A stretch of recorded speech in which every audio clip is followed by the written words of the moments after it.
The emergency room doors burst open at 2:47 a.m., and I knew immediately that this wasn't going to be a routine shift. Two men dragged in what looked like their unconscious friend, but something about their body language made every instinct I'd developed over 8 years of emergency nursing scream danger. The way they kept glancing at the exits, the way their eyes darted around the nearly empty waiting room, the way they positioned themselves between me and the other staff. I'd seen enough drug deals gone wrong, enough domestic violence cases, enough criminal behavior masked as medical emergencies to recognize when something was fundamentally off. Before we jump back in, tell us where you're tuning in from, and if this story touches you, make sure you're subscribed because tomorrow, I've saved something extra special for you. The unconscious man they carried was covered in blood, but it wasn't the kind of bleeding pattern you'd expect from an accident or a fight. It was too strategic, too controlled, like someone had been very careful about where they inflicted damage. My hands moved automatically, grabbing gloves and reaching for the crash cart, but my mind was cataloging every detail about these two men who claimed to be good Samaritans helping their friend. My name is Sarah Chen, and I became a registered nurse because I believed in healing people, in being the person who could make a difference when someone's world was falling apart. Tonight, that belief was about to be tested in ways I never could have imagined. The two men standing in my emergency room weren't here to save a life, they were here to end one, and they had no idea that their carefully planned execution was about to collide with 8 years of medical training, 4 years of military experience, and a stubborn refusal to let anyone die on my watch. The taller of the two men stepped forward, his smile too practiced, too smooth for someone whose friend was supposedly dying. He had the kind of face that probably charmed bartenders and convinced store clerks to give him discounts, but up close, his eyes held a coldness that made my skin crawl. His partner hung back near the entrance, constantly checking his phone and glancing toward the parking lot like he was expecting someone or something. "We found him like this," the tall one said, his voice carrying just the right amount of concern and urgency. "Car accident about 10 minutes ago. He was conscious when we pulled him out, but then he just collapsed." The story was polished, rehearsed, and completely fabricated. I'd been working emergency medicine long enough to know what real panic looked like, what genuine concern sounded like when someone's friend was dying. This wasn't it. I leaned over the unconscious man, checking his vitals while my mind raced through possibilities. His pulse was weak but steady, his breathing shallow but regular. The blood on his clothes was already beginning to coagulate, which meant these injuries weren't as fresh as they claimed. More importantly, the pattern of wounds looked deliberate, calculated, like someone had been very careful to cause maximum pain, without hitting anything immediately fatal. "What's his name?" I asked, pulling out my penlight to check his pupil response. The tall man hesitated for just a fraction of a second before answering, but it was enough to confirm my suspicions. These men didn't know their supposed friend's name because they weren't friends at all. "Marcus," he said finally. "Marcus Williams. We worked together at the construction site downtown." Another lie, delivered with the same practiced sincerity. Construction workers who just pulled their colleague from a car wreck would be covered in dust, would smell like concrete and sweat and motor oil. These men smelled like expensive cologne and gun oil. The unconscious man's eyes fluttered open for just a moment, and what I saw there wasn't confusion from a head injury or pain from his wounds. It was pure undiluted terror. He tried to speak, tried to move, but whatever they'd given him had left him paralyzed while keeping him conscious enough to understand exactly what was happening to him. This wasn't a rescue, this was a torture session that had moved to a new location. "I need to get him into Trauma Bay too," I said, moving toward the gurney, while calculating distances and escape routes. The nearest security guard was probably in the cafeteria, 40 yards away through 2 sets of doors. The on-call doctor was somewhere on the 3rd floor, and the only other nurse on duty was handling a cardiac episode in Bay 4. For all practical purposes, I was alone with 2 killers and their victim. The tall man's partner finally spoke up, his voice rougher, less refined than his friend's. "How long is this going to take? We've got somewhere we need to be." The question confirmed what I already suspected. They weren't here to get medical help for their victim. They were here to finish what they'd started in a location where screams wouldn't attract attention, and where they could dispose of evidence more easily. "Medical treatment takes as long as it takes," I replied, my voice steady, despite the adrenaline coursing through my system. "If you're in a hurry, you can leave him here and we'll take good care of him." The suggestion made both men tense visibly. They couldn't leave their victim alive, couldn't risk him regaining consciousness and identifying them, couldn't afford to have witnesses who might connect them to whatever crime they'd committed. I started to push the gurney toward the trauma bay, but the tall man's hand closed around my wrist with surprising strength. "We're not going anywhere," he said, his mask of concern finally slipping to reveal something much darker underneath. "Marcus here, he's got some medical conditions you should know about. Allergies to certain medications. We need to make sure he gets the right treatment." The grip on my wrist tightened and I could feel the outline of something hard pressed against his hip under his jacket. A gun positioned for easy access, probably loaded and ready to use. His partner had moved to block the exit, casual but deliberate, like they'd done this before. The unconscious man on the gurney made a soft sound, somewhere between a whimper and a plea, and I realized that whatever these men had planned, it was going to happen whether I cooperated or not. "Of course," I said, forcing my voice to remain calm and professional. "Patient safety is our primary concern. Why don't you tell me about these allergies while I get him stabilized?" I needed time to think, needed to find a way to protect my patient and myself, needed to figure out how to turn this situation around before it escalated beyond my ability to control. The trauma bay offered more privacy, which was exactly what they wanted and exactly what I needed to avoid. But fighting them here in the open would only get my patient killed faster and probably get me shot in the process. Sometimes the only way out of a trap is to walk deeper into it and hope you're smart enough to find another exit. As we moved toward the trauma bay, I caught sight of my reflection in the darkened window of the vending machine. 8 years ago, I'd been Lieutenant Sarah Chen, United States Army, serving as a combat medic in Afghanistan. I'd learned to save lives under enemy fire, to make split-second decisions when people were shooting at me, to stay calm when everything around me was chaos and death.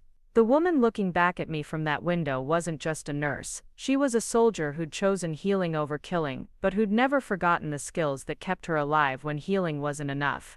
The tall man was still talking, spinning an elaborate story about Marcus's supposed medical history, but I wasn't listening anymore. I was counting steps to the emergency alarm, memorizing the locations of potential weapons, calculating how many seconds it would take to reach the phone on the wall. Most importantly, I was remembering a lesson my drill sergeant had beaten into us during basic training. When you're outnumbered and outgunned, the only advantage you have is that the enemy doesn't know what you're capable of. These men had chosen their victim carefully.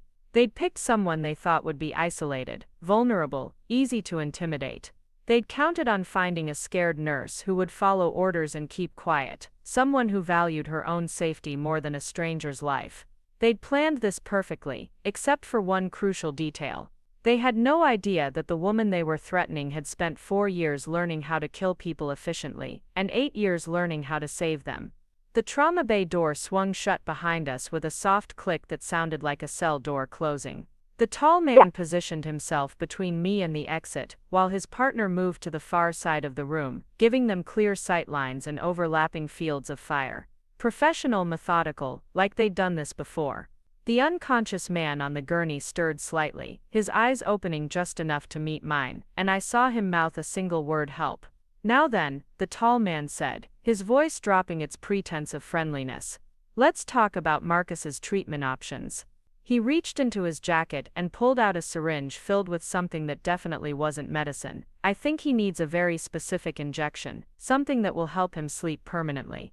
I looked at the syringe, at the 2 armed men, at my patient who was depending on me to save his life. The smart thing would have been to comply, to inject whatever poison they'd brought, and hope they'd let me live after they'd eliminated their witness. The safe thing would have been to call security and let someone else handle the situation. The right thing was to remember that I'd taken an oath to do no harm, and that sometimes protecting one life means risking your own. "I can't do that," I said quietly. "I'm a nurse. I save lives, not end them." The words hung in the air between us like a challenge, and I watched both men tense as they realized their carefully planned execution was about to become something much more complicated. The tall man's smile turned predatory. "I think you misunderstood the situation," he said, pulling out a pistol and pointing it directly at my chest. "This isn't a request, this is you doing exactly what we tell you to do, or we kill you both and finish this ourselves." I looked down the barrel of that gun and felt something I hadn't experienced since my last deployment. Not fear, exactly, but a crystalline clarity that came when death was close enough to touch. In Afghanistan, we'd called it combat focus, that moment when everything unnecessary fell away, and you became exactly what the situation required. I'd been a nurse for 8 years, but tonight I was about to remember what it felt like to be a soldier. Before I do anything, I said, my voice steady despite the weapon pointed at my heart, I need to understand what we're dealing with. What did Marcus do that requires this level of response? The question caught them off guard, probably because most people facing a loaded gun don't start asking for details about motivation and methodology. The partner spoke up from his position near the wall. Marcus made some very poor financial decisions. Borrowed money from people who don't accept late payments.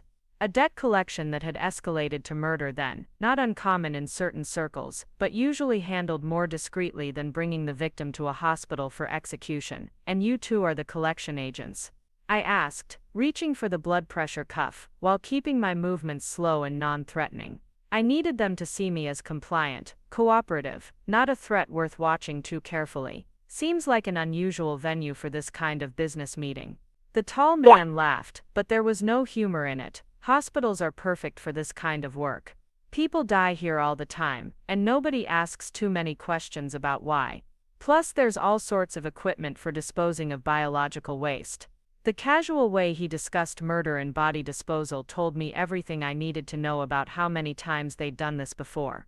I wrapped the blood pressure cuff around Marcus's arm, my fingers automatically checking his pulse while my mind raced through possibilities.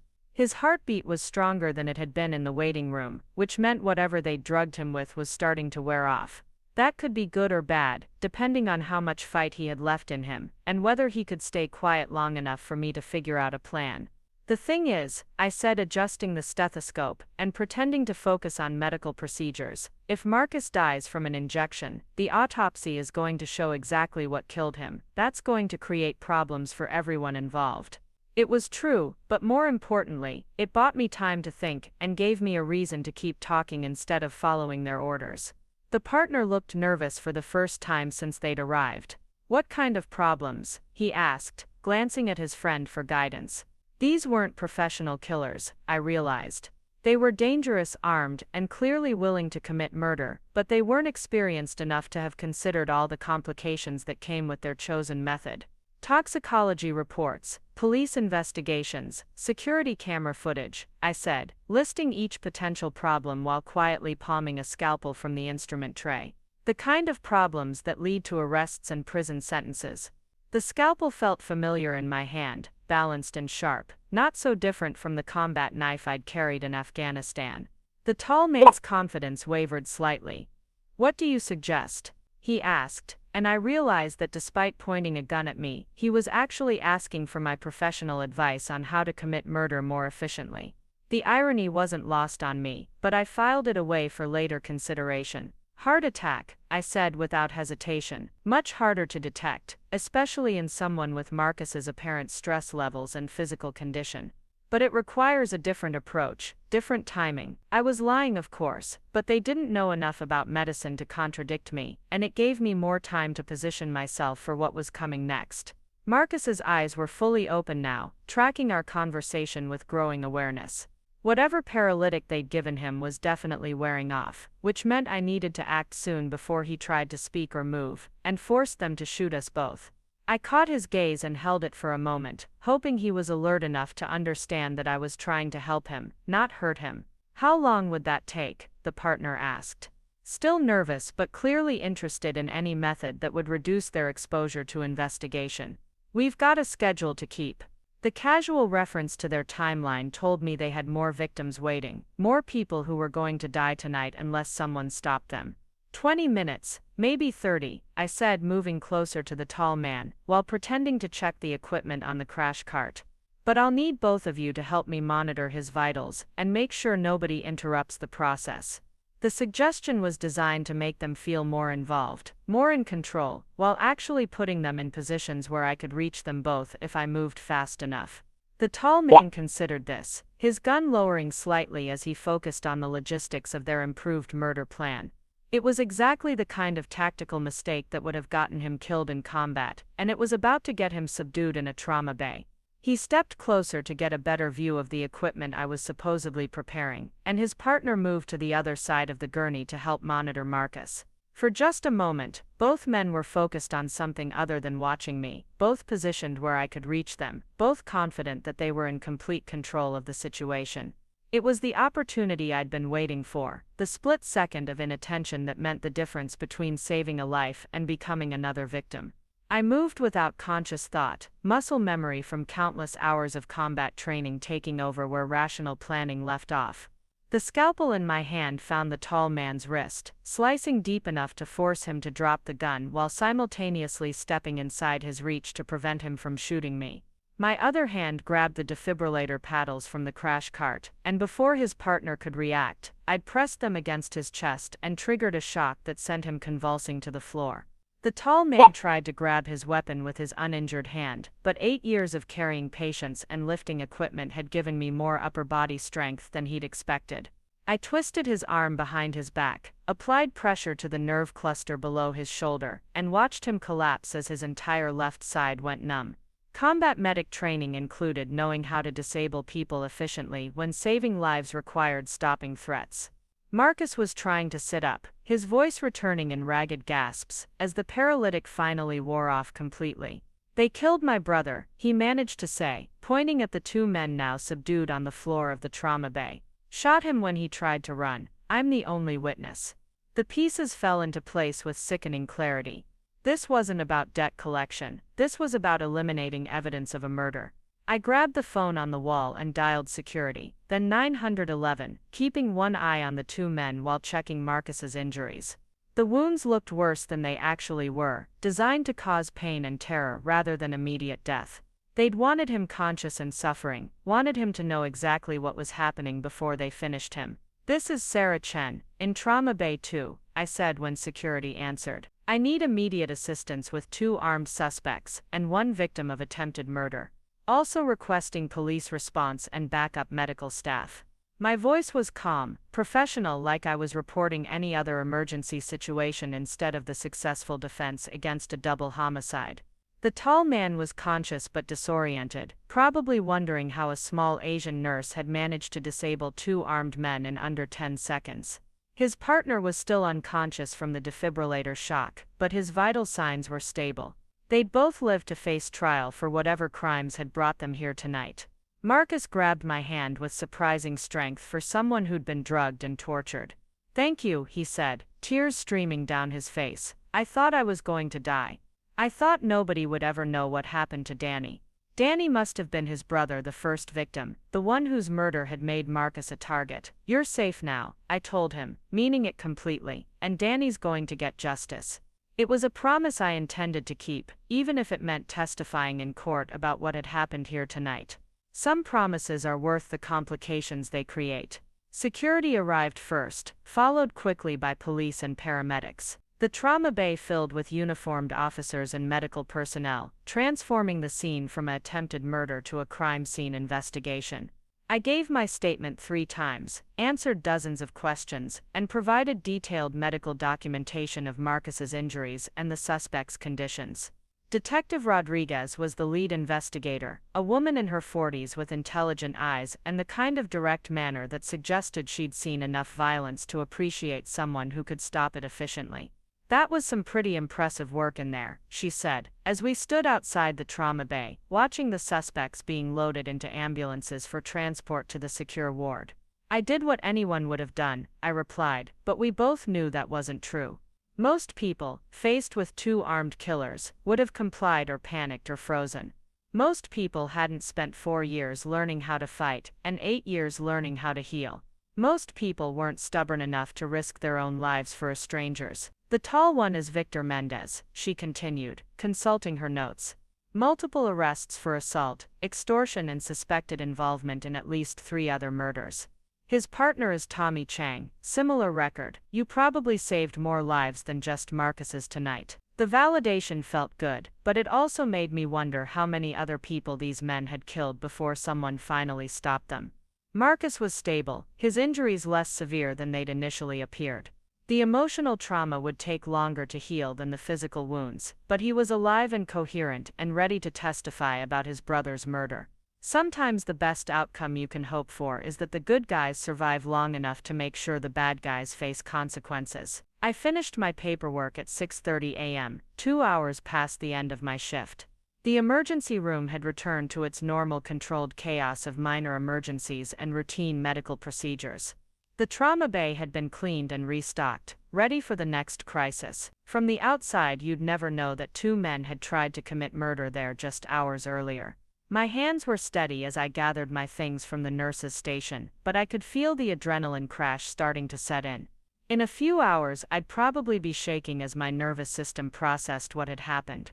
Tonight, though, I felt something I hadn't experienced since leaving the army. I felt like I'd made a difference that would last beyond my shift. The parking garage was quiet, most of the night shift staff having left already. My car sat under a flickering fluorescent light, and for a moment I wondered if this was how it always felt after combat, this strange combination of exhaustion and exhilaration, relief and residual alertness.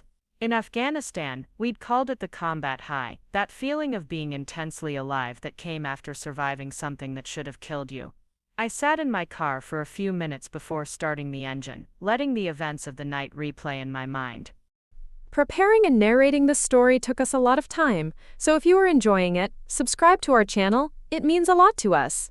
Now back to the story. 2 killers had walked into my emergency room, expecting to find an easy victim and a compliant witness to their crime. Instead, they'd encountered someone who'd been trained to save lives and fight back when saving lives required violence.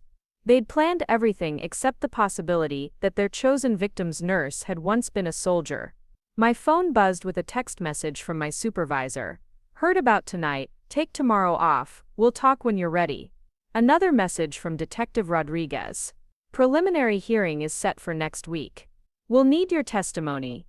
A third message from a number I didn't recognize. "This is Marcus. Thank you for saving my life. Danny would have been proud." I started the engine and drove home through empty streets, past 24-hour diners and gas stations where the night shift workers were beginning to think about dawn. The radio played soft jazz, incongruously peaceful after the violence of the evening. At a red light, I caught sight of my reflection in the rearview mirror and saw someone I'd almost forgotten existed. Not just Sarah Chen the nurse, but Lieutenant Chen the soldier, the woman who'd learned how to fight so she could better understand how to heal. The apartment building where I lived was quiet, most of my neighbors still asleep. I climbed 3 flights of stairs to my door, unlocked it, and stepped into the space I'd carefully decorated to feel safe and calm and removed from the chaos of emergency medicine. Tonight it felt like a different person's home, designed for someone who'd never had to fight for her life, or someone else's. I poured myself a glass of wine and sat on my couch, still wearing my scrubs, still smelling faintly of antiseptic and adrenaline. On my coffee table was a photo from my deployment, my medical unit posed in front of a field hospital in Kandahar. We looked young and tired and proud, like people who'd found their purpose in impossible circumstances. I'd thought that part of my life was over when I came home, that I'd left Lieutenant Chen overseas and become someone softer, safer, more civilian. Tonight had taught me that some parts of yourself don't disappear just because you change uniforms. The skills remain, the instincts remain, the willingness to risk everything for someone else's life remains. I'd spent 8 years learning to be a nurse, but I'd never stopped being a soldier. I'd just been waiting for a situation that required both. The sun was rising outside my window, painting the sky in shades of pink and gold that seemed almost impossibly beautiful after the darkness of the night. Somewhere across town, Marcus was probably lying in a hospital bed, alive because someone had been willing to fight for him. Somewhere else, 2 killers were in custody, unable to hurt anyone else, because someone had been trained to stop them. I raised my wine glass in a silent toast to Danny, the brother Marcus had lost, the victim whose death had started this chain of events. Justice wouldn't bring him back, but it might prevent other families from experiencing the same loss. Sometimes the best you can do is make sure the story ends with the right people surviving and the wrong people facing consequences. My phone rang, and I saw Detective Rodriguez's number on the screen. I considered letting it go to voicemail, but something about the timing made me answer. "This is Sarah," I said, my voice still steady despite the exhaustion. "I hope I didn't wake you," she said, though something in her tone suggested this wasn't a social call. "We've been processing the evidence from tonight, and we found something you should know about." Victor Mendez had a list in his pocket, names and addresses of 6 other potential targets.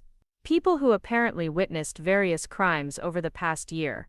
The wine glass stopped halfway to my lips. "Are they safe?" I asked, though I already suspected the answer. "We're working on it," Rodriguez replied. "But some of them don't even know they're in danger." Marcus was lucky because he knew his brother had been killed and that he was probably next. The others just think they reported crimes or testified truthfully.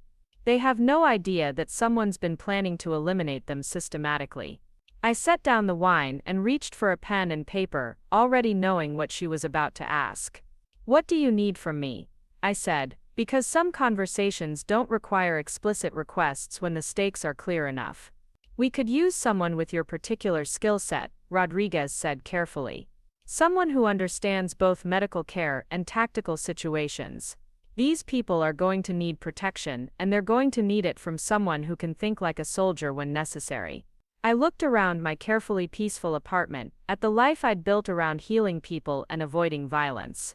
Then I thought about Marcus's tears of gratitude, about Danny who would never get justice if his brother hadn't survived to testify. About 6 other people whose lives depended on someone being willing to stand between them and killers who thought witnesses were problems to be eliminated. "When do we start?" I asked, and felt Lieutenant Chen settling into place beside Nurse Chen, 2 parts of the same person who'd finally found a situation that required both skill sets simultaneously. "Tomorrow night," Rodriguez said, relief evident in her voice. "And Sarah, thank you. Most people wouldn't volunteer for something this dangerous." I thought about the oath I'd taken as a soldier, about the promise I'd made as a nurse, about the moment tonight when I'd had to choose between my own safety and someone else's life. "Most people haven't been trained to understand that some things are worth the risk," I replied. After Rodriguez hung up, I sat in the growing daylight and thought about the path that had led me from combat medic to emergency nurse, to whatever I was about to become. Each choice had seemed separate at the time, but tonight I could see the thread that connected them all. The willingness to help when help was needed, regardless of personal cost, the refusal to let other people suffer when you had the skills to prevent it. I finished my wine and headed for the shower, already mentally preparing for whatever challenges tomorrow would bring. 6 people were depending on someone to keep them alive long enough for justice to work. 2 killers were in custody, but their organization was still out there, still hunting witnesses, still treating human lives like problems to be solved with violence. The water was hot against my skin, washing away the antiseptic smell and the lingering traces of adrenaline. In the mirror I looked like what I was, a nurse who'd had a long night, but I felt like something more complex, something that couldn't be summarized in a single job title or uniform. I felt like someone who'd finally figured out how to use all of her training in service of something that mattered. My reflection stared back at me with eyes that had seen combat and healing, violence and mercy, the worst of human nature and the best of human courage. Tomorrow I'd need all of that experience and more. Tonight I'd learned that sometimes the only way to save lives is to be willing to take them. Tomorrow I'd find out if I was strong enough to do both when the situation required it. The apartment was quiet, except for the soft hum of the air conditioning and the distant sound of traffic beginning to build as the city woke up. I set my alarm for noon, knowing I'd need sleep before whatever came next. Outside my window, the sun was fully up now, bright and warm and full of possibility. Somewhere in the city, 6 people were going about their normal lives, unaware that their survival depended on the decisions of strangers. I closed my eyes and felt sleep pulling me down into darkness. Tomorrow would bring new challenges, new threats, new opportunities to prove that healing and fighting weren't opposite skills but complementary ones. Tonight had been just the beginning of something larger, something that would require every lesson I'd learned in uniform and out of it. As consciousness faded, I thought about Marcus's words of gratitude, about Detective Rodriguez's relief when I'd volunteered to help, about the look in Danny's killer's eyes when he'd realized that his carefully planned execution had become something entirely different. Some nights change everything about who you think you are. Some nights remind you of who you've always been, underneath whatever roles you've chosen to play. Tonight had been both, and tomorrow would show me what came next when Lieutenant Chen and Nurse Chen worked together, instead of taking turns. The last thing I remembered was the sound of my own steady breathing, the rhythm of someone who'd learned to stay calm under pressure, to think clearly when others panicked, to act decisively when lives depended on split-second choices. I'd been trained to heal and trained to fight, and tonight I'd discovered that sometimes the greatest mercy you can offer is the willingness to do both when the situation demands it. Tomorrow I'd find out if I was ready for whatever challenges came with choosing to be both soldier and healer in a world that needed people willing to be either when circumstances required it. The alarm would wake me in 6 hours, but my dreams would be filled with the faces of people I'd saved and people I still needed to save, with the weight of responsibility and the lightness of purpose finally aligned. Tonight had ended with justice served and lives preserved. Tomorrow would begin with new threats and new opportunities to prove that some oaths are worth keeping regardless of the personal cost. The coffee was cold by the time I woke up, my apartment bathed in the harsh afternoon light that only comes when you've slept past noon. My phone showed 17 missed calls from Detective Rodriguez, 6 from my supervisor at the hospital, and 3 from numbers I didn't recognize. The world had apparently decided that saving one man's life made me qualified for much larger responsibilities. I called Rodriguez first, still wearing yesterday's clothes and feeling like I'd been hit by a truck. "We have a problem," she said without preamble. 3 of the 6 witnesses on Mendez's list didn't answer their phones this morning. Uniform Patrol found one of them dead in his apartment. The other 2 are missing. The coffee mug slipped from my fingers, shattering on the kitchen floor in a spray of ceramic and cold caffeine. When I asked, already moving toward my closet to find clothes that weren't stained with other people's blood. "Sometime between 6 and 8 this morning," Rodriguez replied. "Whoever's cleaning up these loose ends moved fast once they realized Mendez and Chang were in custody. We're looking at a coordinated operation with multiple teams and professional execution." I pulled on jeans and a sweater, my hands moving automatically while my mind processed the implications. The men I'd stopped last night weren't independent operators. They were part of something larger, something organized enough to have backup plans and contingency protocols. Taking down 2 killers hadn't ended the threat, it had just announced to their organization that someone was fighting back. "Where are the other 3 witnesses?" I asked, checking the drawer where I kept my emergency supplies. The items I'd hoped never to need again: tactical flashlight, emergency medical kit, the knife I'd carried in Afghanistan and never quite managed to throw away. "Safe house for now," Rodriguez said. "But we can't keep them there indefinitely, and we can't protect them if we don't know how many people are hunting them. That's where you come in." 20 minutes later, I was sitting in an unmarked police car outside a nondescript office building downtown, watching Rodriguez brief me on the remaining witnesses. Jennifer Walsh, an accountant who'd seen a murder during her lunch break 3 months ago. David Kim, a college student who'd witnessed a drug deal gone wrong. Monica Santos, a single mother who'd reported seeing her neighbor disposing of what looked like a body. 3 different crimes, 3 different locations, but all connected to the same criminal organization. Rodriguez explained, spreading crime scene photos across the dashboard. "We think someone's been systematically eliminating anyone who could testify about their operations." The photos showed the kind of professional violence I'd seen in combat zones. Clean, efficient, designed to send a message as much as eliminate a target. These weren't crimes of passion or random violence. This was corporate restructuring with bullets instead of pink slips. "What makes you think I can do anything the police can't?" I asked, though I suspected I already knew the answer. Regular cops were trained to investigate crimes after they happened, to gather evidence and build cases for prosecution. They weren't trained to think like soldiers, to plan defensive operations, to turn victims into fighters. "Because you think like they do," Rodriguez said simply. "Military training, tactical mindset, experience with hostile environments.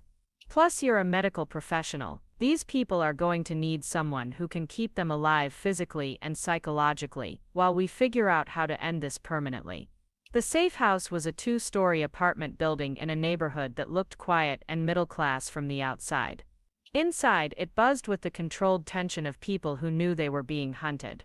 Jennifer Walsh sat at the kitchen table, nervously shredding a paper napkin, while staring at a laptop screen that showed nothing but email. David Kim paced the living room like a caged animal, occasionally peering through the blinds at the street below.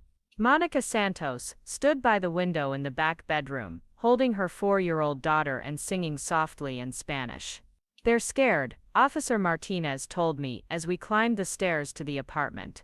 "Can't blame them. First witness died exactly 12 hours after Mendez got arrested. These people know they're next." Jennifer looked up when I entered the kitchen, her eyes red-rimmed from crying, or lack of sleep, or both. "Are you another cop?" she asked, her voice carrying the kind of brittle control that comes from trying not to fall apart in front of strangers. "I'm a nurse," I said, pulling out a chair across from her. "But I'm here to help keep you safe." It wasn't exactly a lie, but it wasn't the complete truth either. I was here because 3 people were dead, and 3 more were about to join them unless someone with the right kind of training intervened. "Safe," Jennifer laughed, but there was no humor in it. "My neighbor across the hall was found shot in his bed this morning. Same neighbor who saw me talking to the police 3 months ago. You want to explain to me how anyone's safe right now?" David Kim stopped pacing and turned toward us. "She's right," he said, his college-aged bravado cracking to reveal the frightened kid underneath. "They killed Marcus Thompson last night, right? That's why we're all here, because they're picking us off one by one." I felt something cold settle in my stomach. "Marcus Thompson?" I asked, though I was afraid I already knew the answer. Officer Martinez checked his notes. "First victim this morning, shot 3 times in his apartment while he was sleeping. Same Marcus Thompson who witnessed the Kim grocery robbery last month." The room spun slightly as I processed this information. Marcus Thompson, not Marcus Williams. Different victim, different crime, different witness. The man I'd saved last night was still alive in protective custody, but another Marcus had died while I was sleeping off my heroic rescue. The killers had moved faster than anyone had anticipated, and I'd been unconscious while people died. "How many more are there?" I asked quietly. "How many witnesses are still out there?" Rodriguez appeared in the doorway, her expression grim. "We're still figuring that out," she said. "But based on what we found in Mendez's apartment this afternoon, we're looking at potentially dozens of targets across multiple investigations." She handed me a manila folder filled with photographs, addresses, and what looked like surveillance notes. The level of organization was staggering. Someone had been tracking witnesses for months, documenting their routines, identifying their vulnerabilities, planning eliminations with military precision. "This isn't random cleanup," I said, studying the methodical notes about each target's schedule and security situation. "This is systematic warfare against the justice system itself. They're not just covering up specific crimes. They're trying to make it impossible for anyone to testify about anything." Monica Santos emerged from the bedroom, having settled her daughter down for a nap. She was younger than I'd expected, maybe 25, with the kind of exhausted determination that comes from being responsible for someone else's survival. "Are you the one who stopped those men at the hospital?" she asked. Word traveled fast in police circles, apparently. "Yes," I said simply. "Good," Monica said, settling onto the couch with the careful movements of someone who'd been hurt before. "Because I've been thinking about what happens next, and I don't think hiding is going to be enough." She was right, and we all knew it. Safe houses were temporary solutions to permanent problems. As long as the organization hunting these witnesses remained operational, as long as they had the resources and motivation to continue their campaign of elimination, nowhere would be truly safe for very long. "What are you thinking?" I asked, recognizing something in Monica's expression that reminded me of soldiers who decided to stop being victims and start being fighters. "I'm thinking that maybe it's time to stop running and start fighting back," she said. "These people killed my neighbor because he saw them dumping a body. They're going to kill my daughter and me because I reported it. Unless we do something to stop them first." David Kim sat down heavily in the armchair across from us. "Fight back how?" he asked. We're not soldiers. We're just regular people who happen to see things we weren't supposed to see. No, I said, feeling something crystallize in my mind.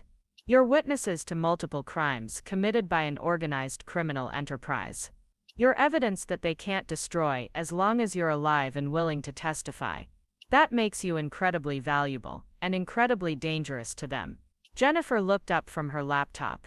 Dangerous how? I'm an accountant. The most dangerous thing I've ever done is file someone's taxes incorrectly. You're dangerous because you know things they don't want revealed, I explained. But more than that, you're dangerous because you've survived their first attempts to silence you. Every day you stay alive is another day they have to worry about you talking. Rodriguez joined us in the living room, her phone buzzing constantly with updates from various crime scenes around the city. The death toll is up to 5, she announced grimly. 2 more witnesses found dead in the past hour. Both connected to different cases, both killed with the same professional efficiency. The silence that followed was heavy with the weight of realization. This wasn't about individual crimes or specific cases anymore. This was about the fundamental question of whether witnesses could survive long enough for justice to function. How many police officers do you have available for protection duty? I asked Rodriguez. Not enough, she admitted. We've got maybe a dozen officers we can spare for witness protection, and we're looking at potentially 50 or more targets. The math doesn't work. Then we need to change the math, Monica said firmly. Instead of trying to protect everyone individually, we need to make it too expensive for them to continue hunting us. I looked around the room at 3 people who'd been chosen as victims but were refusing to accept that role. An accountant who understood complex financial structures, a college student who'd grown up in the digital age, a single mother who'd learned to fight for everything she had. Not soldiers, but not helpless either. What kind of resources do they have? I asked Rodriguez. How big is this organization we're dealing with? She pulled out another folder, this one thicker than the first. Based on what we've learned in the past 24 hours, we're looking at a coordinated network of at least 30 people. Street-level enforcers like Mendez and Chang, mid-level coordinators and upper-level decision-makers who've managed to stay invisible until now. 30 people, David repeated. And how many of us are there? 47 confirmed witnesses across 12 active investigations, Rodriguez replied. Assuming we can find them all before they get killed. Jennifer closed her laptop and looked directly at me. You stopped 2 armed killers by yourself last night, she said. What would it take to stop 30 of them? The question hung in the air like a challenge. In Afghanistan, I'd been part of operations that took down larger enemy forces with smaller teams. But those had been military operations with military resources, military training, military support. This was different. These were civilians asking me to turn them into something capable of fighting back against professional killers. It would take training, I said slowly. Planning, coordination, and a willingness to accept that some of you might not survive. Some of us aren't going to survive anyway, Monica pointed out. At least this way we'd be fighting back instead of just waiting to die. Rodriguez looked uncomfortable with the direction the conversation was taking. I can't officially sanction civilian vigilante operations, she said carefully. But I also can't protect 47 people with 12 officers. What if it wasn't vigilante operations? I asked, an idea beginning to form. What if it was organized self-defense with proper coordination and support? Meaning what exactly? Rodriguez asked. Meaning we stop thinking of these witnesses as victims to be protected and start thinking of them as assets to be deployed, I said. They know things about this organization that law enforcement doesn't. They've seen operations, locations, faces, patterns. Instead of hiding that information, we use it. David leaned forward in his chair. Use it how? We turn this from a hunting expedition into a war, I said, feeling Lieutenant Chen settling more firmly into place alongside Nurse Chen. They want to eliminate witnesses.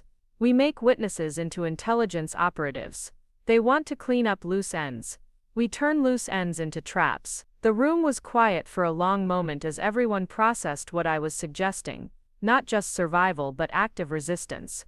Not just hiding from killers but hunting them back. That's completely insane, Jennifer said finally. Then she smiled for the first time since I'd met her. When do we start? Rodriguez stood up and walked to the window, staring out at the street below. If I were to hypothetically support something like this, she said without turning around, what would you need? Access to the case files for all 12 investigations, I said, already making mental lists.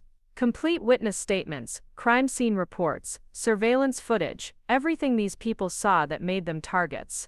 Done, Rodriguez said immediately. Safe locations for training and planning. Somewhere we can gather witnesses without exposing them to additional risk. I can arrange that, she replied. And weapons, Monica added quietly. If we're going to fight back, we need to be able to actually fight. Rodriguez turned around, her expression carefully neutral. I can't provide weapons for civilian operations, she said. But I also can't prevent people from exercising their Second Amendment rights through legal channels. I looked around the room at 3 people who'd been marked for death and were choosing to mark back.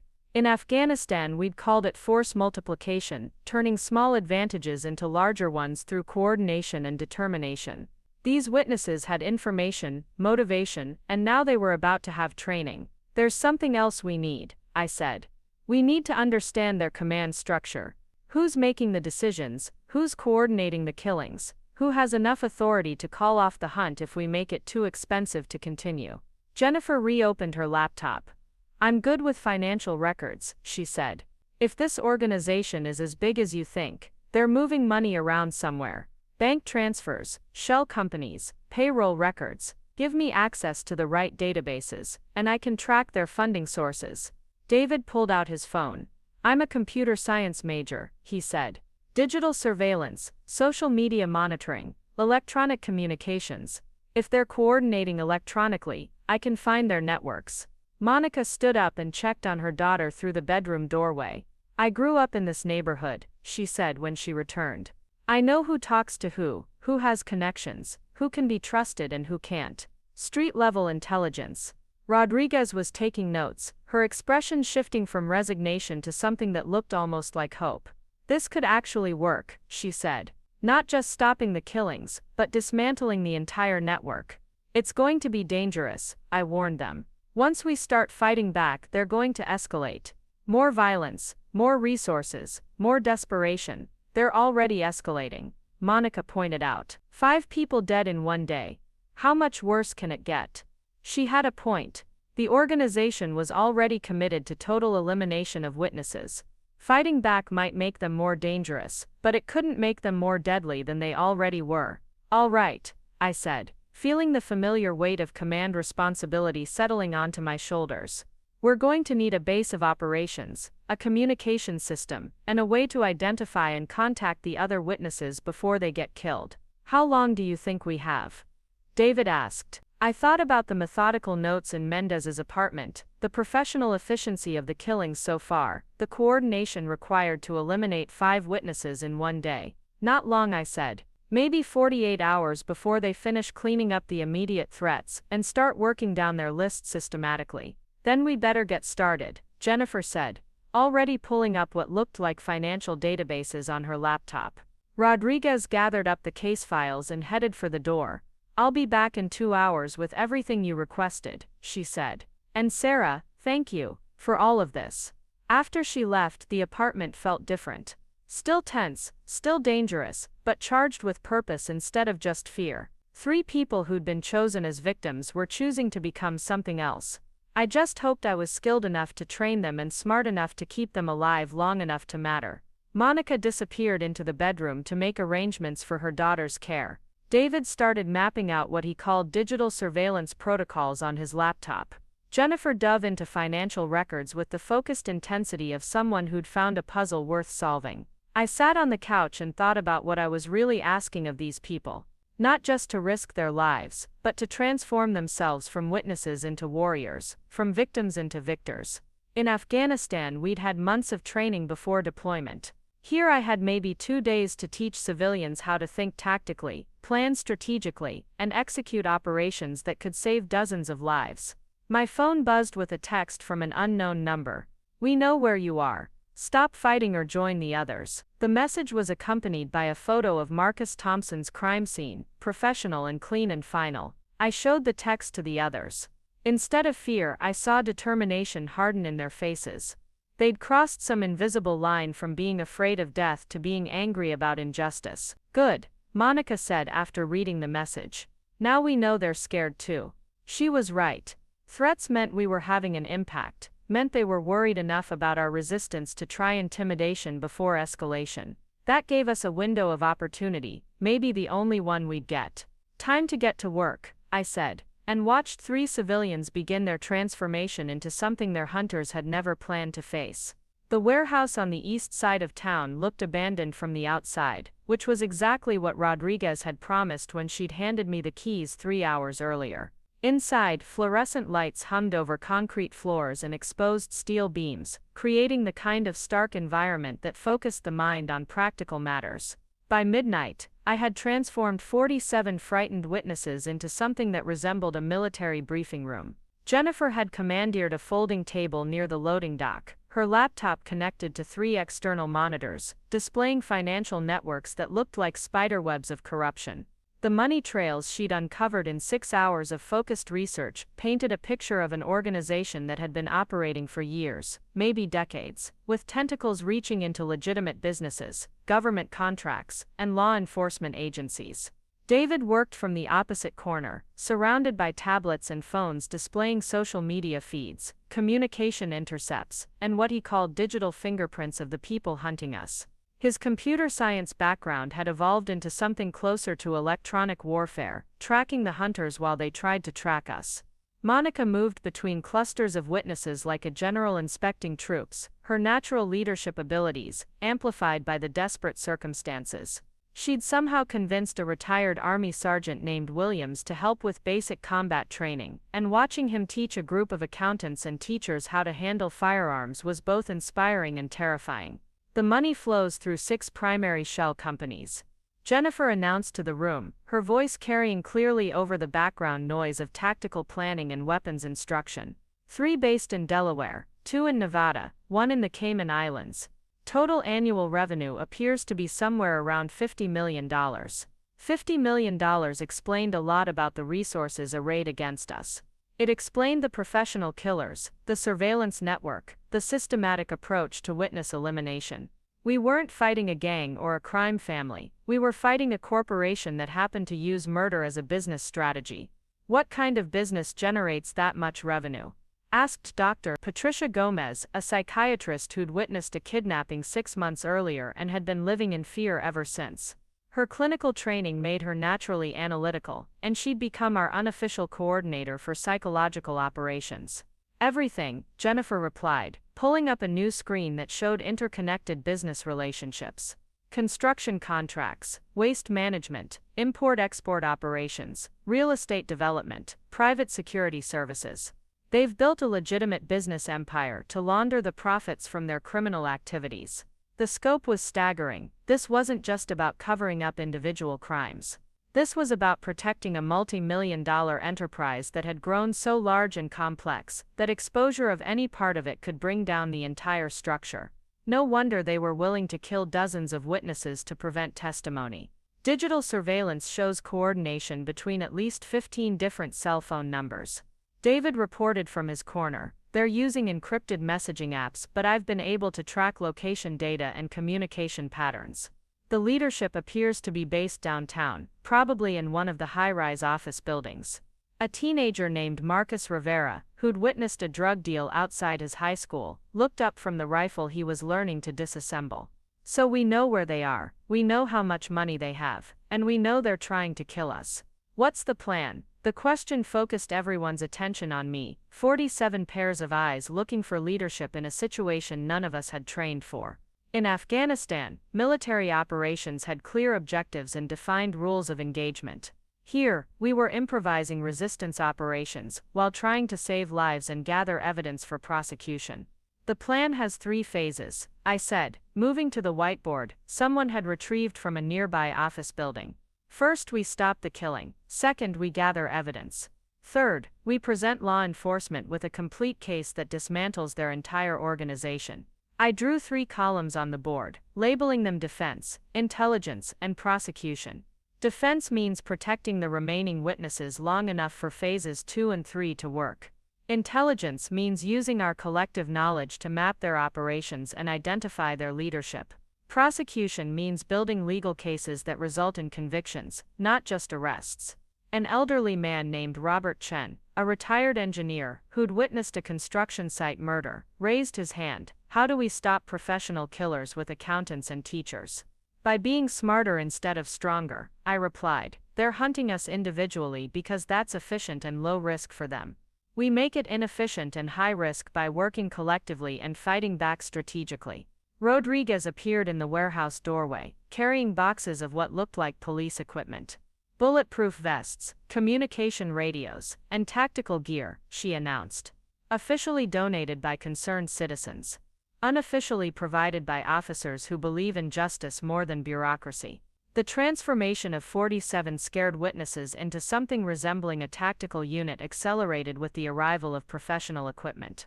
Monica helped distribute radio units while explaining the communication protocols she'd developed with Rodriguez. David integrated the police radio frequencies into his electronic surveillance network. Jennifer used the secure communication channels to coordinate with law enforcement databases. I've identified the first target, Dr. Gomez announced, studying psychological profiles she'd compiled from witness statements. Vincent Morrison, mid-level coordinator, who's been personally involved in at least 6 murders. He has a pattern of visiting the same coffee shop every Tuesday morning at 9 a.m. The coffee shop was downtown, 2 blocks from the financial district where Jennifer had tracked the organization's money flows. Vincent Morrison was predictable, which made him vulnerable, which made him perfect for our first counter-operation. What exactly are we planning to do to Morrison? Asked Sarah Chen, a bank teller who'd witnessed money laundering transactions. We can't just walk up and arrest him. We don't arrest him, I explained. We gather evidence about his activities, document his connections to other members of the organization, and create a situation where law enforcement has enough information to build an airtight case. Sergeant Williams looked up from cleaning a rifle with practiced efficiency. And if he tries to kill us while we're gathering this evidence? Then we defend ourselves, I said simply. With appropriate force and proper documentation. The next morning, Vincent Morrison walked into Giuseppe's Coffee at exactly 9:03 a.m., just as he had every Tuesday for the past 4 months according to David's surveillance data. He was tall, well-dressed, and carried himself with the confidence of someone who'd never faced real opposition. That was about to change. Jennifer sat at a corner table with her laptop, monitoring financial transactions in real time while maintaining visual contact with Morrison. David occupied a booth near the window, using 3 different phones to track electronic communications and social media activity. Dr. Gomez pretended to read a newspaper while actually conducting behavioral analysis of Morrison's interaction patterns. I stood behind the counter wearing a Giuseppe's Coffee uniform that Rodriguez had somehow procured, taking orders and making lattes, while listening to Morrison's phone conversations through the directional microphone David had positioned in the ceiling tiles. The Chen situation has been handled, Morrison said into his phone, his voice carrying clearly through my earpiece. Williams is scheduled for tomorrow night. After that, we move to the secondary list. Williams was Sergeant Williams, the retired Army veteran helping train our people. Chen was probably Robert Chen, the elderly engineer. Morrison was discussing murder with the casual efficiency of someone ordering office supplies.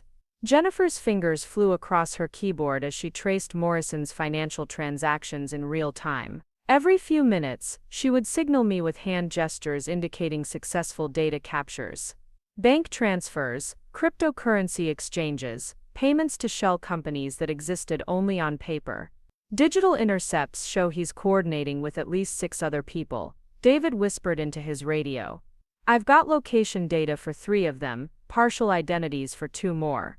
Gomez made notes about Morrison's psychological profile while observing his interactions with other customers. Classic narcissistic personality with sociopathic tendencies, she reported quietly. High confidence, low empathy, comfortable with violence as a problem-solving tool.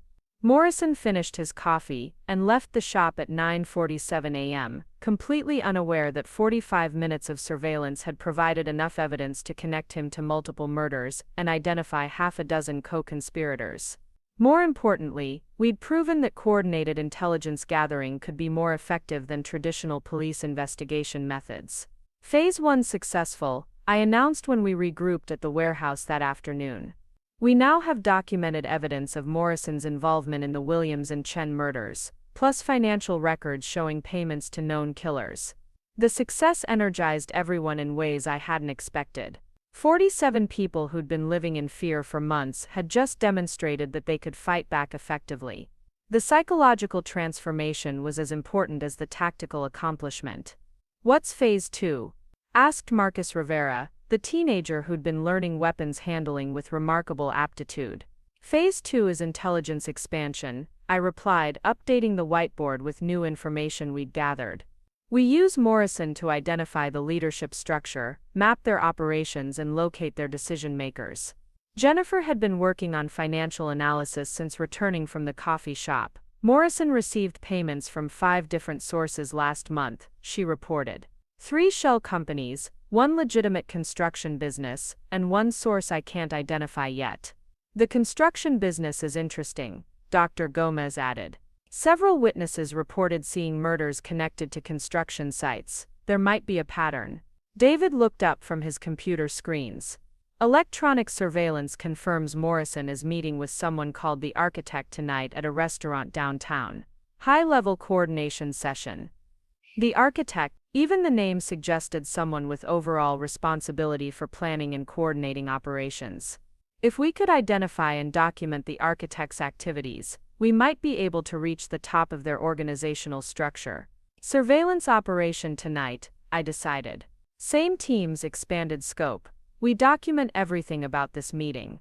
Rodriguez arrived as we were planning the evening operation, carrying news that changed our timeline significantly. "Federal agents raided 3 locations this morning based on evidence from yesterday's operations," she announced. "Arrested Morrison's financial controller and 2 enforcement specialists." The arrests meant our operations were having immediate impact, but they also meant the organization would accelerate their timeline for eliminating remaining witnesses. We'd successfully moved from defense to offense, but we'd also escalated the conflict beyond our ability to control it. "How much time do we have before they move against us directly?" Monica asked, studying tactical maps of the city. "Not much," Rodriguez admitted. "Federal agents are estimating maybe 24 hours before they shift from systematic elimination to desperate measures." Desperate measures could mean anything from bombing our warehouse to attacking witnesses' family members. We'd succeeded in disrupting their operations, but we'd also made ourselves their primary target. "Then we finish this tonight," I said, feeling the weight of command responsibility settle heavily on my shoulders. "We identify the Architect, document the leadership structure, and provide law enforcement with everything they need to end this permanently."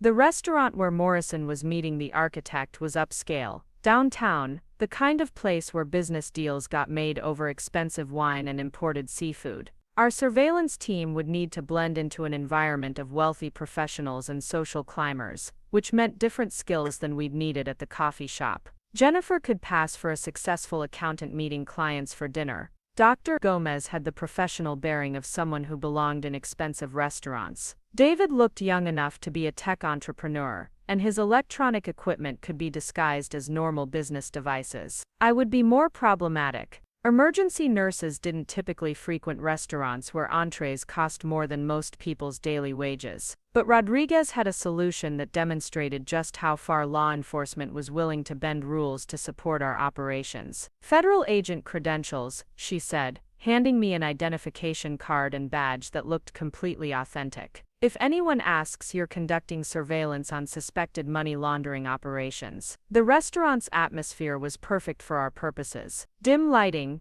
background music, and table arrangements that provided natural observation points without obvious surveillance positions. Morrison arrived at exactly 8 p.m., alone, and requested a corner table that gave him clear sightlines to all entrances. The Architect arrived 15 minutes later, and I immediately understood why Morrison had been so careful about meeting locations. She was elegant, professional, and completely unremarkable in a way that suggested extensive training in remaining invisible. Mid-40s, conservative business attire, the kind of woman who could walk through any professional environment without attracting attention or suspicion. Target acquired, I whispered into my radio.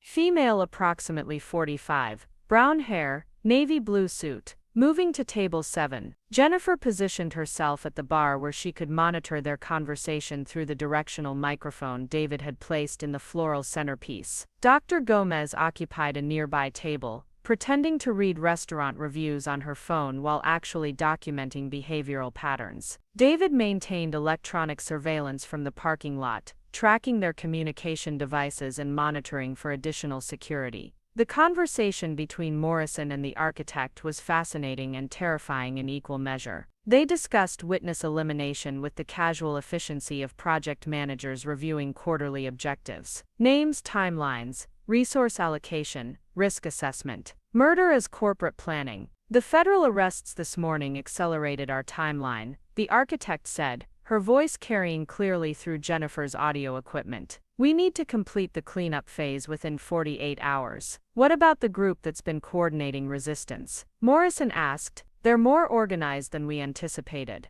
Eliminate them first. The architect replied without hesitation. All of them simultaneously. Maximum violence. Make it clear what happens to people who fight back. I felt something cold settle in my stomach, as I realized we'd underestimated how quickly they would escalate. They weren't just planning to continue hunting witnesses individually. They were planning a coordinated assault on our entire operation. Security teams are being deployed to 3 locations tonight, the architect continued. The warehouse, the safe house, and the hospital where their leader works. Complete elimination, no survivors. They knew about the warehouse. They knew about our safe house. They knew where I worked. Either they had better surveillance capabilities than we'd realized, or we had a security breach that compromised everything we'd accomplished. Jennifer, we need to leave now, I whispered into my radio. Emergency extraction, all teams. But as I stood to leave the restaurant, I noticed something that made my blood freeze. 3 men in business suits had entered during the past 10 minutes, positioning themselves at strategic locations throughout the dining room. They weren't customers. They were security, and they were watching us. We're blown, I announced into my radio, trying to keep my voice calm while assessing escape routes. Multiple hostiles, coordinated positioning, exit routes compromised. The architect looked directly at me and smiled,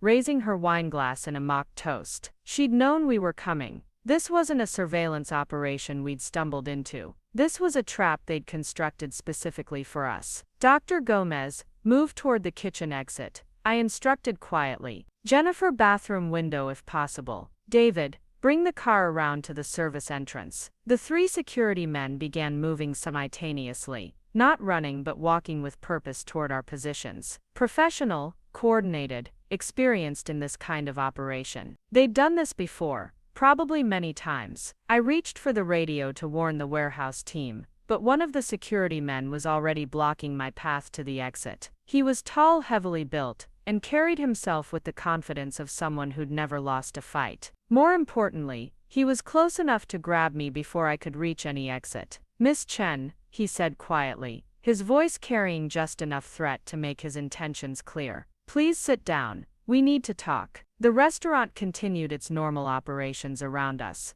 other diners completely unaware that a confrontation was developing at table 7. The architect finished her wine, while Morrison watched the security men position themselves for whatever came next. I don't think we have anything to discuss, I replied, calculating distances and options while keeping my hands visible and non-threatening. Actually, we have quite a lot to discuss, the architect said, standing and moving toward our table. Your interference with our operations has become expensive and inconvenient. We're prepared to offer you alternatives to continued resistance. Alternatives to resistance usually meant death, just with different timing and circumstances. But they were talking instead of shooting, which meant they wanted something from me that they couldn't get from a corpse. What kind of alternatives? I asked, buying time while Jennifer and Dr. Gomez moved toward their assigned exits. Information about your operation, the architect replied. Locations, personnel, capabilities, plans. In exchange, we're prepared to limit our response to the immediate threats. They wanted me to betray the 47 witnesses who'd trusted me with their lives. They wanted me to choose my own survival over their protection. They wanted me to become the kind of person who valued personal safety more than other people's lives. That's an interesting offer, I said, checking my watch and calculating how long it would take David to position the extraction vehicle. But I have a counter-proposal. The architect raised an eyebrow, probably not accustomed to having her negotiations redirected by people she was threatening. You call off the hits on the remaining witnesses, I continued. You surrender to federal authorities. You provide complete information about your organization's structure and operations. In exchange, I don't kill all 3 of your security men and walk out of here with enough evidence to destroy everything you've built. The security man closest to me actually laughed, which was probably the last mistake he would ever make. I'd been counting on him underestimating me, relying on size and strength instead of recognizing training and experience. The tactical pen in my pocket found the nerve cluster below his ear before he finished laughing. As he collapsed, I grabbed his weapon and dove behind the overturned table, using the confusion to reach Jennifer's position near the bar. Kitchen exit now, I told her, firing 2 shots toward the ceiling to encourage other diners to seek cover, while we moved toward escape routes. The restaurant erupted into controlled chaos as customers realized they were witnessing an armed confrontation. Some dropped to the floor, others ran toward exits. A few pulled out phones to record video for social media. The perfect cover for an extraction operation. Dr. Gomez had reached the kitchen and was holding the service door open while Jennifer grabbed her laptop and surveillance equipment. Morrison was shouting into his phone, probably calling for backup, while the architect maintained her composure with the calm efficiency of someone accustomed to violence. David, we need pickup at the service entrance in 30 seconds. I announced into my radio while providing covering fire for Jennifer and Dr. Gomez's escape. Negative on pickup. David's voice crackled back through static. Service entrance is blocked by hostile vehicles. You need to find alternative extraction. The second security man had recovered from the initial surprise and was moving to flank our position. Professional training, good tactical awareness, probably military background. This wasn't going to be as easy as the first engagement. Bathroom window, I told Jennifer. Dr. Gomez, fire exit if you can reach it. But the architect had anticipated our escape routes and positioned her people accordingly. Every exit was covered, every escape route blocked or compromised. She'd planned this confrontation as carefully as we'd planned our surveillance operation. Miss Chen, the architect called across the restaurant, her voice carrying clearly over the chaos. You're surrounded. Your extraction is blocked. Your team is compromised. This can end with conversation or violence, but it's going to end. She was right about our tactical situation, but wrong about our options. In Afghanistan, I'd learned that sometimes the only way out of a trap is through the people who set it. Jennifer, can you access their communication network from here? I asked, using the bar as cover while assessing the remaining security threats. Maybe, she replied, fingers flying across her keyboard. If I can get into their encrypted messaging system, I might be able to send false coordinates to their backup teams. Do it, I said, then keyed my radio for transmission to the warehouse. All teams, this is Chen. We're blown but we're not done. Execute Contingency Plan Alpha. Contingency Plan Alpha was something we'd hoped never to use. Instead of hiding from the organization hunting us, we would hunt them back. Instead of gathering evidence for prosecution, we would eliminate immediate threats through direct action. Instead of being witnesses who fought back, we would become soldiers who happened to have witnessed crimes. Chen, are you sure about this? Rodriguez's voice came through the radio with obvious concern. Once you cross that line, there's no going back to civilian operations. She was right. What I was proposing would transform our resistance group from potential heroes into actual vigilantes. It would save lives in the short term but create legal complications that could last for years. I'm sure, I replied, watching the architect's security team reposition for a final assault on our position. These people have declared war on justice itself. Time to show them what happens when justice fights back. Jennifer looked up from her laptop with a grim smile. I'm in their communication system, she announced. I can send whatever messages you want to whoever you want. Send a message to all their teams, I said, feeling Lieutenant Chen take complete control of the situation. Tell them the warehouse team has been eliminated, and the remaining witnesses are surrendering at the federal building downtown. The false information would draw their resources away from our actual positions and concentrate them in a location where federal agents could arrest them. More importantly, it would give us time to execute the kind of operation that soldiers understood better than civilians. Message sent, Jennifer confirmed. Multiple teams are already responding to downtown coordinates. The architect's phone buzzed with incoming messages, and I watched her expression change as she realized her communication network had been compromised. Professional killers didn't like discovering that their victims were better at tactical operations than they were. Time to go, I announced, standing up from behind the bar and walking directly toward the architect's table. The remaining security man moved to intercept me, but Dr. Gomez had been waiting for exactly this moment. Her psychiatric training had included extensive study of pressure points and nerve clusters, knowledge she applied with clinical precision to render him unconscious before he could draw his weapon. Hello, I said to the architect, sitting down across from her like we were continuing a normal business dinner. Let's discuss those alternatives you mentioned. Morrison started to stand, but Jennifer appeared beside him with her laptop bag positioned in a way that suggested it contained something more dangerous than computer equipment. Actually, the architect said, maintaining her composure despite the complete reversal of tactical advantage, I think we may have underestimated your capabilities. That seems to be a common problem for your organization, I replied. Underestimating people, underestimating consequences, underestimating the determination of witnesses who refuse to be silenced. My radio crackled with updates from the warehouse team. Federal agents have arrested 6 hostiles at downtown coordinates. Multiple vehicles, extensive weapons cache, enough evidence to charge them with conspiracy and attempted murder. The trap the architect had set for us had become a trap for her own people. The surveillance operation we'd planned had become an intelligence coup that would dismantle significant portions of their organization. What happens now? Morrison asked, his earlier confidence completely gone. Now you provide complete information about your organization's structure and operations, I said. Names, locations, financial records, everything. In exchange, you get to live long enough to testify about it. The architect studied my face with the intensity of someone trying to assess exactly how serious I was about following through on threats. Whatever she saw there apparently convinced her that cooperation was preferable to resistance. My real name is Catherine Walsh, she said quietly. I've been coordinating witness elimination for the Meridian Corporation for the past 7 years. I can provide documentation for 43 murders and attempted murders. 43 murders. 43 people who'd seen something they shouldn't have seen, reported something they shouldn't have reported, testified about something that threatened Meridian Corporation's interests. 43 families who'd lost someone because corporate profits mattered more than human lives. Jennifer, are you recording this? I asked. Everything, she confirmed, her laptop positioned to capture audio and video of Walsh's confession. Morrison, what's your role in this organization? Dr. Gomez asked, applying psychological pressure with professional skill. Mid-level coordinator, he replied, his voice shaking slightly. I identify targets, coordinate surveillance, arrange logistics for elimination teams.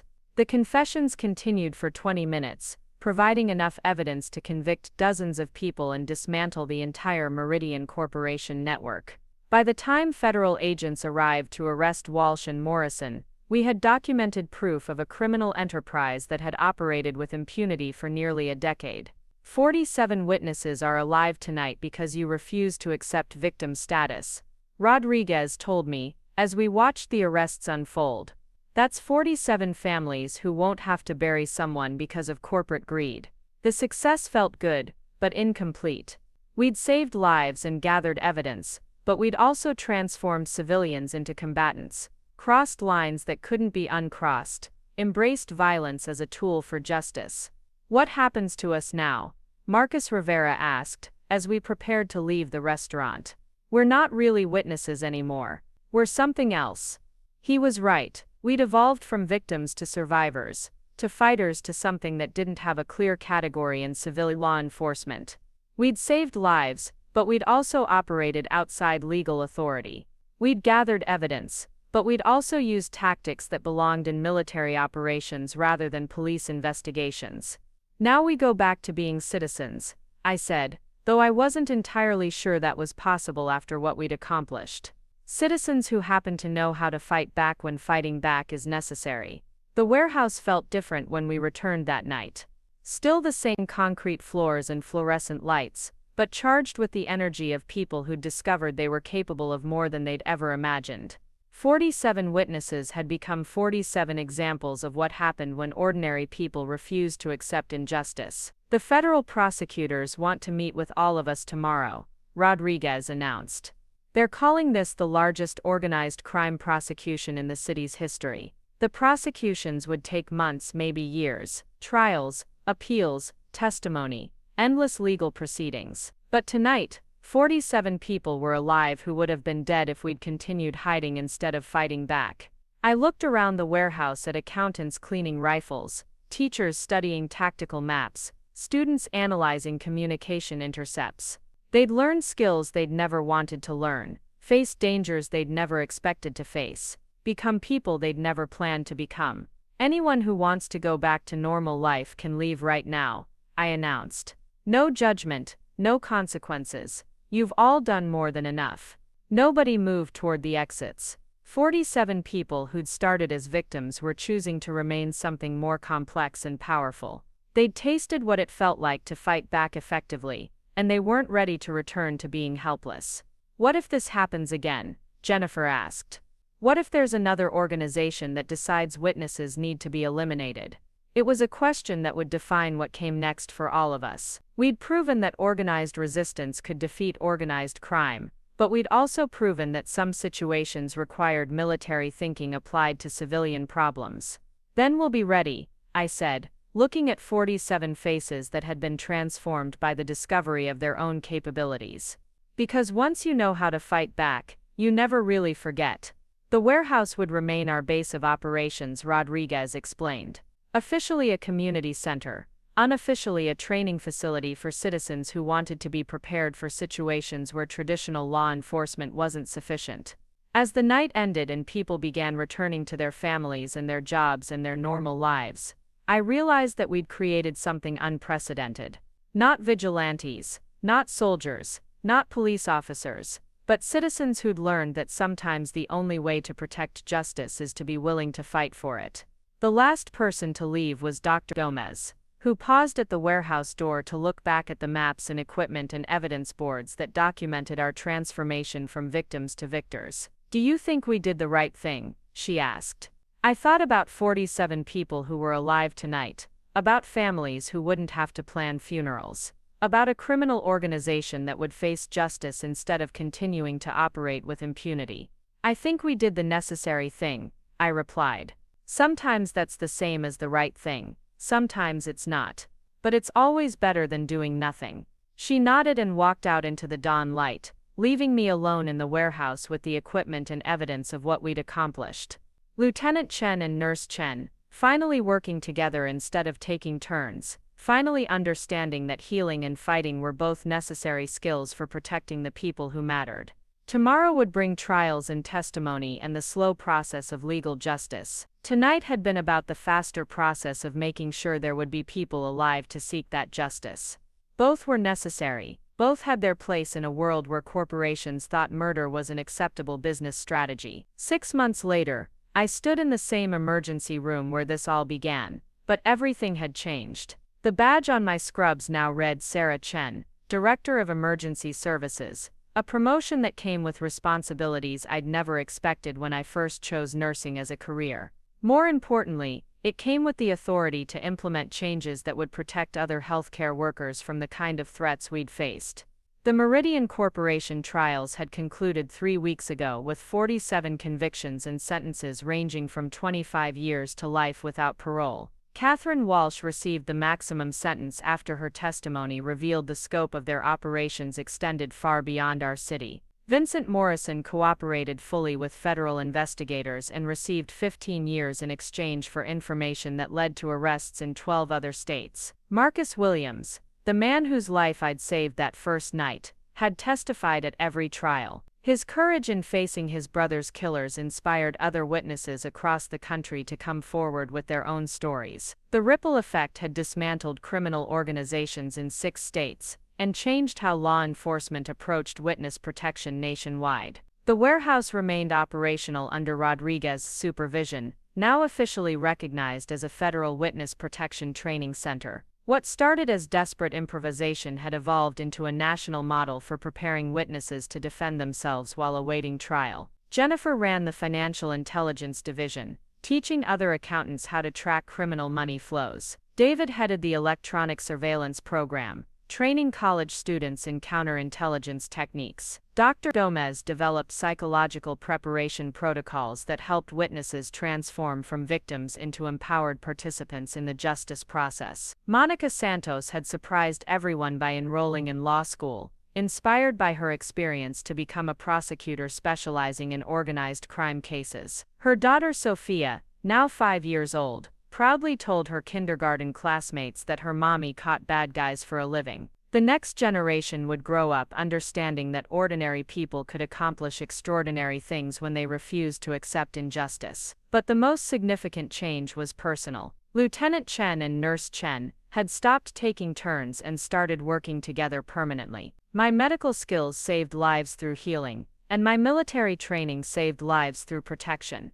Both were necessary in a world where healthcare workers faced increasing violence from people who saw hospitals as soft targets. The security protocols I'd implemented at the hospital included tactical training for all staff, secure communication systems that could summon immediate help, and partnerships with local veterans organizations that provided volunteer security during high-risk situations. Other hospitals across the country had adopted similar programs after learning about our success in protecting both patients and staff. My phone buzzed with a text from an unknown number, but this time it wasn't a threat. "This is Marcus Williams. 1-year anniversary of the night you saved my life. Thank you for showing me that heroes aren't fictional characters. They're people who choose to help when help is needed." I smiled and put the phone away, then checked the emergency room status board. Busy night, multiple trauma cases, exactly the kind of controlled chaos that reminded me why I'd chosen this profession in the first place. Saving lives one patient at a time,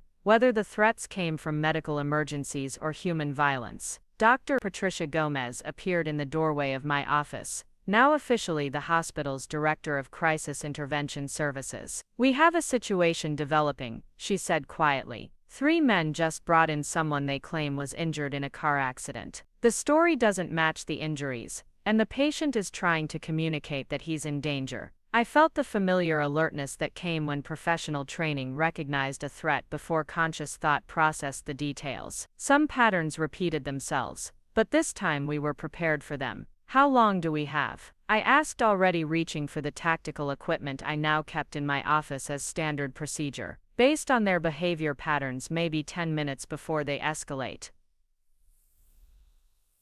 Dr. Gomez replied, applying the threat assessment skills she'd developed over the past year. "Alert Rodriguez, activate emergency protocols and get me Sergeant Williams on the radio," I instructed, moving toward the emergency room with the focused calm that came from knowing exactly what needed to be done. The 3 men standing near Trauma Bay 4 looked nervous in a way that suggested they were amateurs attempting something beyond their capabilities. Professional killers would have been more confident, more controlled, more aware of their surroundings. These men were dangerous because they were unpredictable, not because they were skilled. "Gentlemen," I said, approaching them with the kind of authoritative presence that hospital directors were expected to project. "I'm Dr. Chen, the Emergency Services Director. How can we help you tonight?" The tallest of the 3 stepped forward, his attempt at a confident smile falling short of convincing. "Our friend here had a car accident. We just want to make sure he gets the right treatment." The patient on the gurney was conscious and clearly terrified, his eyes tracking my movements with the desperate hope of someone who recognized that his survival depended on the decisions of strangers. Blood on his clothes, bruises on his face, injuries that looked deliberate rather than accidental. "Of course," I replied, moving closer to examine the patient while casually positioning myself between him and his supposed friends. "What kind of car accident? It helps us understand what injuries to look for." The 3 men exchanged glances that confirmed they hadn't prepared a detailed story. Amateur criminals making amateur mistakes, but still carrying weapons and still willing to use violence to achieve their objectives. "Head-on collision," the second man said quickly. "He was driving, lost control, hit a tree." The injuries didn't match a head-on collision. No steering wheel impact marks, no seatbelt bruising, no glass fragments in the wounds. These were beating injuries,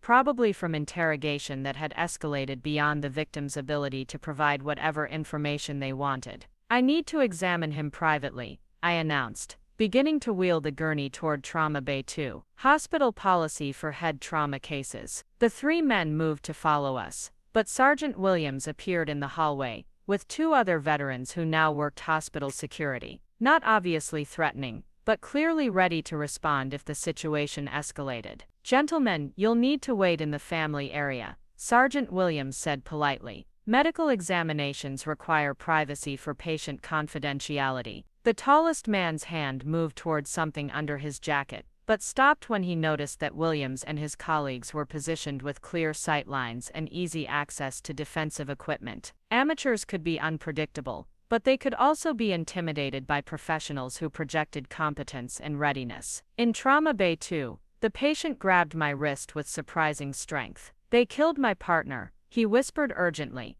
"I'm the only witness to a murder. They're here to finish what they started." Another witness, another criminal organization, another group of killers who thought hospitals were convenient places to eliminate problems. But this time we were ready for them.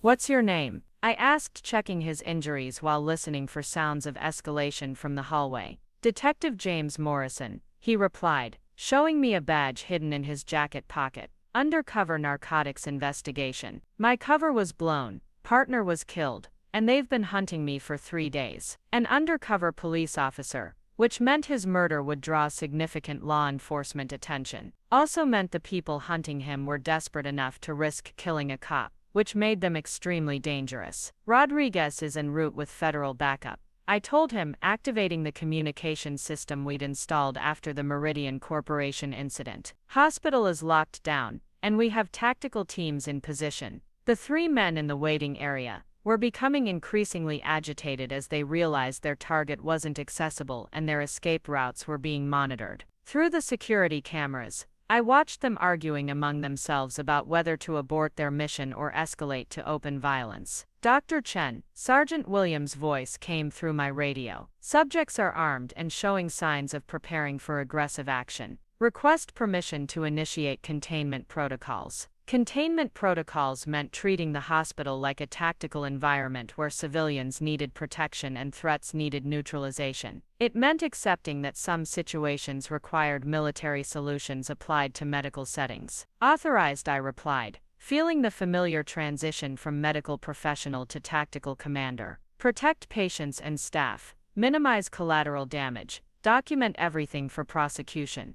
The confrontation lasted less than 5 minutes. 3 amateur criminals attempting to murder an undercover police officer in a hospital that had been transformed into a facility capable of defending itself. They never had a realistic chance of success, but they managed to provide law enforcement with enough evidence to dismantle another criminal organization. Detective Morrison survived with minor injuries and testified in trials that resulted in 37 convictions for drug trafficking, money laundering, and conspiracy to commit murder. His partner's death was avenged, and his testimony prevented dozens of other crimes from occurring. "Another successful evening," Dr. Gomez observed as we completed paperwork documenting the incident. 3 criminals in custody, 1 police officer alive, 0 civilian casualties. It had become routine, almost mundane. Criminals attempting to use hospitals for violent purposes, staff trained to recognize and respond to threats, security systems designed to protect patients while gathering evidence for prosecution. "Is this what normal looks like now?" asked Jennifer,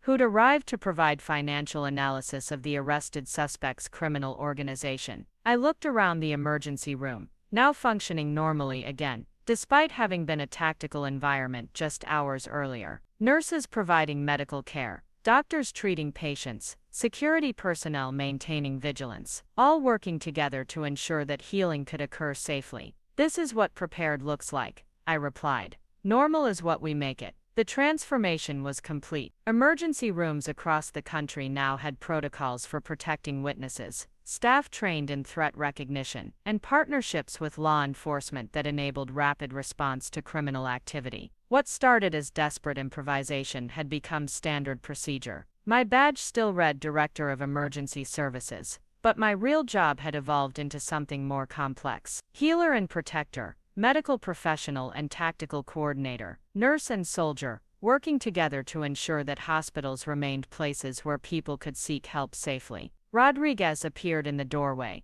with her final report on the evening's incident. Federal prosecutors want to know if you're interested in consulting on similar cases in other cities, she said. Apparently word has spread about your unique qualifications. I thought about 47 witnesses who'd learned to fight back. About Detective Morrison who'd survived because someone was prepared to protect him. About hospitals across the country that were now safer because ordinary people had refused to accept that violence was inevitable. Tell them I'm interested, I said, understanding that the work was far from finished. As long as criminals think hospitals are soft targets, we need people who know how to prove them wrong. Outside the hospital windows, the city lights sparkled in the darkness, peaceful and ordinary. But beneath that surface calm, trained professionals maintained vigilance, ready to respond when protection was needed, ready to prove that justice could fight back when justice was threatened. Lieutenant Chen and Nurse Chen had found their permanent assignment, protecting the places where healing happened,